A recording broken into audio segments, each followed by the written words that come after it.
Perfect. Okay. So again, last team call on Tuesday night. Super excited about this to give you guys your Tuesday nights back too. I know it's kind of like a time commitment, and there's so many other trainings that we have access to. YouTube we have access to. Like there is no, like you're not, what's the word I'm looking for? There's no shortage of trainings out there. Words are really hard. But okay. So I don't know how many of you know this, but in high school, like I played basketball, and softball was definitely my sport, like my favorite sport. I was the best at softball, but basketball was kind of like our jam in high school. And my senior year, I graduated in 2010. We had never won conference champs. Women's basketball had never ever won conference champs in high school. And we were at a game.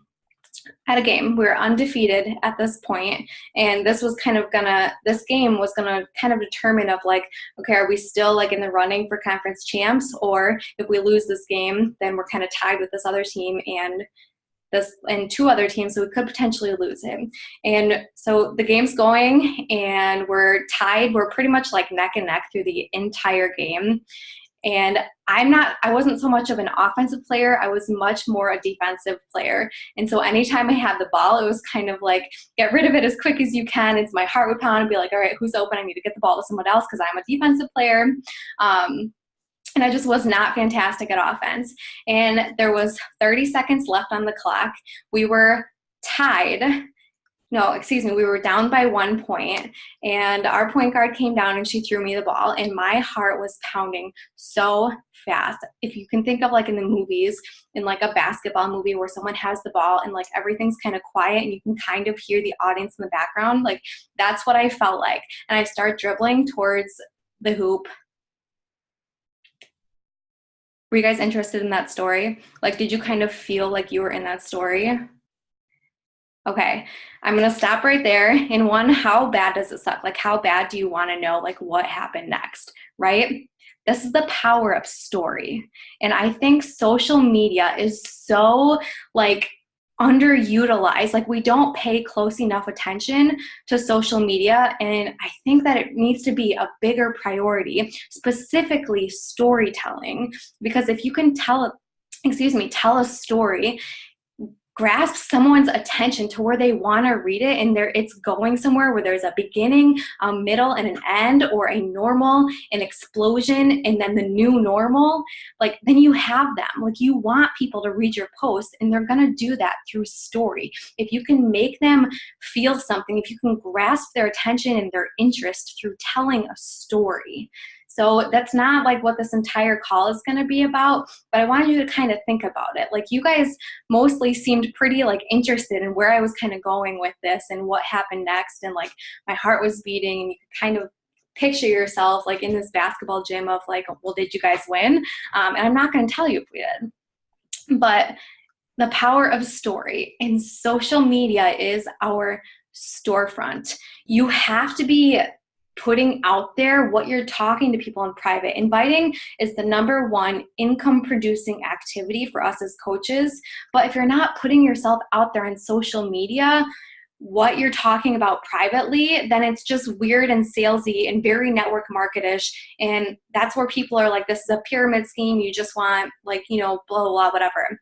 You have to be putting things out there, and you need people to like you and trust you and get to know you through your social media. So if you're somebody, and I know new coaches, social media is weird, and you want to put out there right away, like, hey, I just joined Beachbody. I'm now a Beachbody coach and blah, blah. Well, now people's guards are up because they're like, great, you're going to message me and try to get me to buy your product, right? That's what network marketing people do. So I updated the social media training in the new coach mentorship, talking more about like what to post, what not to post. And so, for example, you should never say Beachbody, Shakeology, 21 Day Fix, 80 Day Obsession, Transform 20, and all this stuff, because people can Google it. They can go to YouTube. Their guards are up because they're like, okay, here's another network marketing kind of person. So you want to think anti-network marketing-ish when you're posting on social media. How am I different? Why would someone buy from me? Like, what do I have to offer that's different from every coach? Because every coach has Beachbody On Demand to offer. Every coach has Shakeology to offer. Every coach has, the performance line, all this thing. We have the same exact things to offer people. The difference is you. How do you run your challenge groups? Are you even running a monthly challenge group? If not, you should be. The very first challenge group I was in, there was only me, my coach, and one other person in there. So it doesn't have to be huge. Sorry. But so you need to be running challenge groups. And so if you're posting on social media, it doesn't always have to be a huge story. Rachel does a really great job of just sharing her and Marley's day-to-day life kind of thing. Megan shares stuff about her and Charlotte, and all this other stuff. Cassie does a really great job at sharing her fitness journey and taking people through that journey with her from her story and her social media post, and those go over super well. So if you're sharing posts on social media, if you have graphics, they're words that are kind of covering your image, if it's not an original photo, you want people to see you in your face, because they're going to be working with you, right? They're not going to be working with this To Be Mindset water bottle. They're not going to be working with this thing. They have no reason to talk to me, or you know what I mean? They have no connection to me if I just post a picture of one of the products that I have to offer that every single one of you also have to offer. So I want you to put a bigger priority on your social media. That is your storefront. You need people to like and trust you. You don't need everybody to like you. You need some people. You need fans. And the more people that you start to kind of sift out that are oh, I don't really like you, the better, because then you're going to start finding your people. So when you're finding your story, make a list of differentiators. So what makes you different? Do you have did you start at a different place on your fitness journey? Maybe you had a really great full-time job, but you wanted more for yourself. Just kind of think of your story, your likes, your interests. What do you have to bring to the table that I don't, that Rachel doesn't have, that Kelsey doesn't have? What do you have that's different that you can offer people? Make a list of customers. Maybe you're a new coach and don't have a ton yet, but make a list of customers that you have served and tell their story or their transformation. How did their life change? You can keep it anonymous, you don't have to use their name, but how did you help them transform? What is their story because of you? Make a list of objections. This one's huge. Why don't people want to work with you? What are people telling you of why they don't want to work with you? And then tell a story to illustrate the contrary that kind of battles that objection. And you kind of craft this story at the beginning, there's a middle, and there's an end. And I think a lot of people, not a lot of people, but sometimes people will start with the middle or the explosion. Well, there was something happened before this explosion or this, life transforming whatever kind of thing. So there's the normal, something, before, what is or what happened to make this change, and then the new normal, if that makes sense. So finding your story, reading it out loud, what are you actually feeling? You want people to feel, to have feelings, to be interested in reading your story. So putting a bigger priority on social media, that's one way that we're going to level up. Another thing is not using scripts. And in a way, yes, you can still use scripts, but there's the file section in our team page, and there's that peanut butter and jelly inviting national wake-up call. That was absolutely amazing. But I want you to stop using scripts. This is so funny, or weird. I got 3 of the exact same message today. This has never happened to me. I got 3 of the exact same message today for Usborne books. And I've gotten a couple messages previously, but I mean, I have a cousin who does Usborne, so if I get books, I get it from her. But the exact same message, and one of them had like the quotations at the end of it, so she forgot to like edit those out. I'm assuming she copy and pasted a script, and it didn't sound, it sounded scripted, right? Like, I don't really know this girl, but I had talked to her previously, and it sounded nothing like any of the previous messages that she had sent me. And it was like, okay, nice copy and paste message to me. I didn't like feeling like that, and so why would I want to do that to somebody else? And maybe you don't mind it, then, you know, but how do you feel when people message you? Are you someone where if you can sense a message from another network marketer, you're like, I'm not trying to buy this from you? Maybe you have a big head because you're also a network marketer. I know some people are like that. It is what it is. But like, how do you respond to those messages? And then what do your messages look like? So level up with your invites. Take something that you've learned, whether it's from the file section or from a national wake-up call, what other people say, write it down and then rewrite it. But don't just like take out a couple words and change a couple words up. Like, rewrite the entire thing and just have like little points that you take from those other ones, because you are your own person, and everyone sounds the exact same. Like when Kate Morgan did her training on inviting, all of a sudden, like, everyone was sending out the exact same invite of the super short and sweet. And I'm guilty of it too. I did the same thing too, and I didn't get anyone from it because it didn't sound like me. It wasn't me. And I'm sure people had gotten the exact same message from other coaches because it was a scripted invite from someone else, not from my own voice. So level up with your invites. Also, level up with inviting to coaching. In this business, the way that you are successful, and I feel sometimes like I'm so hesitant to say it because I genuinely want to help you reach whatever goals that you have. But for me, I am in this business first and foremost, like, it's changed my life physically and mentally before financially. So that was amazing.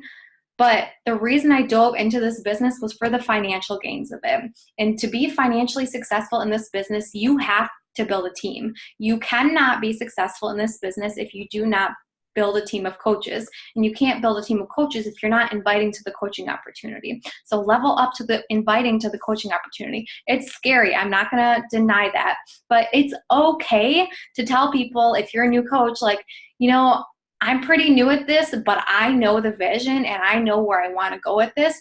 I'm not sure about your question, but let me find it out for you, right? It's okay to say that, to let someone know, like, you know, I don't know a whole lot about this, but I know the opportunity is incredible. I would love for you to get on this journey and let's, you know, learn it together and do it together.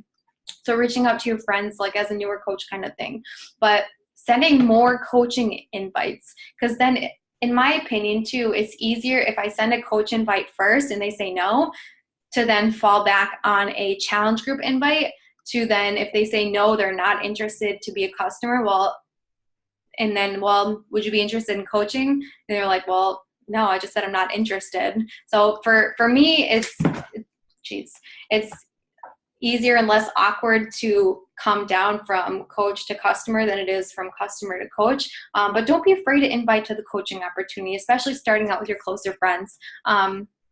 Or if you're just inviting to challenge groups, and I understand that it can be scary sometimes, but when you're getting people signed up as customers, and Rachel is phenomenal at this, presenting the coaching opportunity to get them to sign up with a coaching membership and letting them know you can cancel at any time. But if you decide that you want to stay on Shakeology, you're going to get a discount, and then you have the opportunity to earn supplemental income as you progress in your fitness journey and start to inspire people along the way. Like, I like to put that idea in people's heads that you're going to make progress in your fitness journey and you're going to inspire people. Why not earn a little side income with it? So level up and invite to coaching. If you want to build a business, you need a team behind you. You cannot do it alone. Let's see, I was on a call the other day, and this was said so, like it's just so real. Like, if you don't believe in yourself, and a lot of us, you know, a lot of times I sit here and I'm like, am I really able to do this? Am I capable of building a successful business? All of this. But belief doesn't just come automatically. Belief comes from results. We need that little win in order to be like, okay, yes, I can do this. And then you know, the little win, it starts to build momentum, but getting there is the hard part. So you have to keep going and know that you are going to get that win. And then you're going to start to believe in yourself and you're going to start to build momentum. But it's not always like that. You have to keep pushing through it. You write down affirmations every day if you need to. Write down in present tense, what are your goals in this business? Excuse me, I'm like not doing good right now. But seriously, write out your goals. If you don't know what you're working towards, I assume if you're on this call that you want to work towards something. You have dreams, you have goals, you have something that you want to accomplish. And like I said, for me, that's financial. So I write things down. I write down that I am living in my dream house, that I know exactly the dream house that I want to live in. It costs $400,000. And no, right now I can't afford that. But I have that in present tense, that I am living in my dream house that costs $400,000. I say out loud, I am grateful and excited to be earning $500,000 a year as a teen Beachbody coach. And when I say those things out loud and I write those things every morning, I get excited. I'm like, okay, this is my future. And it's hard work. And I really hate when people are like, you know, you just have to get fit, and it's super simple, which it is simple, but it takes hard work. It's hard to invite and keep inviting when you're hearing no, I'm not interested. But when I write those things down in the morning, I start to believe it. Subconsciously, just like message to my brain, like, yes, you can do this. And I get excited, and then I start going, and then I have those little wins that build up momentum, and the belief comes from results that happen from consistent behavior in this coaching opportunity. Also, I want to encourage you to level up and create a coaching video. What is coaching video? Like literally 10 minutes or less of what is coaching, because people's attention span are not long enough to watch a 30-minute video. Like Ashley and I did that coach sneak peek that was one long video, which it was 30 minutes, so it wasn't that long. I've done hour-long ones in the past. But a lot of people I sent it to, and they didn't have time to watch it. Or one girl literally was like, I didn't watch it because it was 30 minutes and I didn't want to sit through it. Like she didn't even give it a chance. And I was like, okay, like fair. I understand that. So make a coaching video. What is coaching video? 10 minutes or less. And to do that, share your story. When and why did you get started? What does a day in the life look like? What are the activities that you're kind of doing? And you don't have to say, this is what I say with my invites, and this is what I say when I follow up. Like you don't have to get that specific, because they're going to learn that. But what does a typical day look like for you? How much time are you putting into it? What are some objections that maybe you had that you can kind of talk about the contrary of those? How has it changed your life so far? And what is the vision? Like, what are you going toward? What are the possibilities in here? So, there's tons of different examples on YouTube that you can go and search and get little ideas from.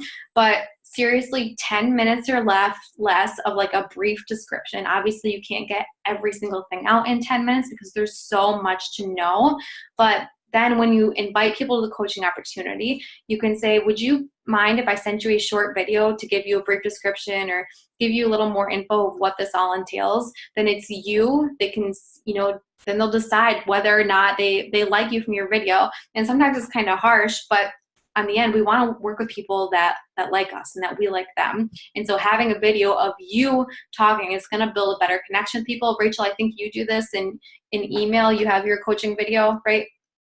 Yeah, that you send to people, and I think that's gone over super well. I am making a new one this weekend, so once I make it, I'll send it to you.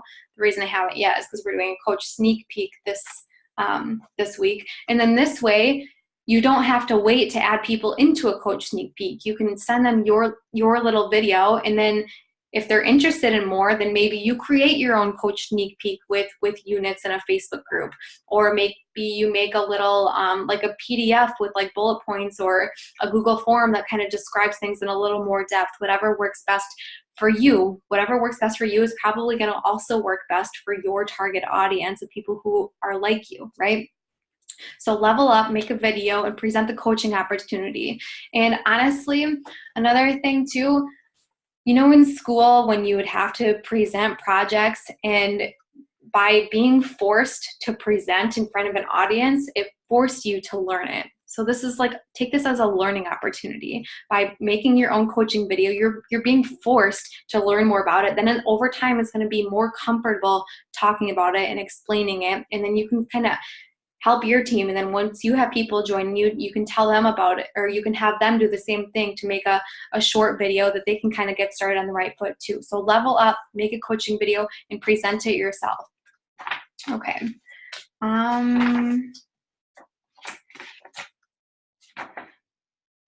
Those are kind of all I had. Does anyone have any questions?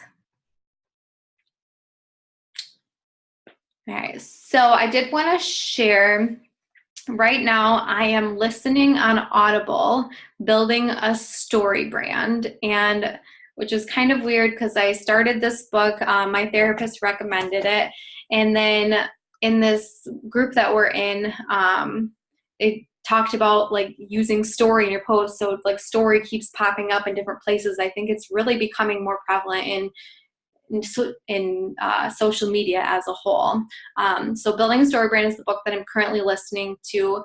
If you're not engaged in any sort of personal development, that's not a podcast, like an actual physical book or a full book on Audible, I want to challenge you to make a commitment to do that, because jumping around on podcasts, then your mind is going in every which way, and you get like multiple different ideas, and then you kind of start one and then you never finish any of them. So pick a book that, and if it doesn't resonate with you, if you're like not feeling it, you're not being inspired, then that's okay to put it down and pick a new book. I've done that so many times where I thought there was a book that was going to be great and it was going to be amazing, but I just could not get into it and it wasn't serving me at all. So know that it's okay to not love a book, to pick a new one. But if you're not engaged in one right now, I want to encourage you to pick one and take it all the way through. Okay, I will let you guys go. Remember, new team calls Saturday mornings at 9 a.m. Central Time. If you have anything that you want to talk about, any topic you want me to like research, find different videos, or whatever, comment below when I post this recording in the team page, so that I can put a few things together and kind of plan ahead for Saturday. But you guys have a good rest of your night, and we'll talk to you soon. Bye.